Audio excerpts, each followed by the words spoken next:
Vandaag heb ik mijn theologische studies afgesloten met de hulp van de Heer. En ik heb voor de Heer gezegd, ik zal hem al die lof, prijs en eer toekomen laten. En ik wou dit nou doen. Er was een tijd in mijn leven, daar waar ik niks met de Heer te doen had.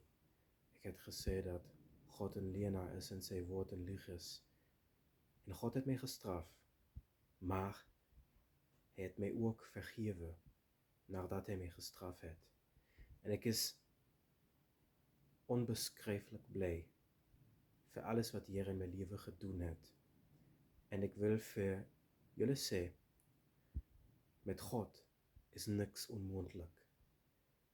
Alle eer, alle prijs, alle lof aan ons God. Die waarhaftige God, die God van Abraham, Isaac en Jacob. Aan Jezus Christus en aan de Heilige Geest. God wees met jullie.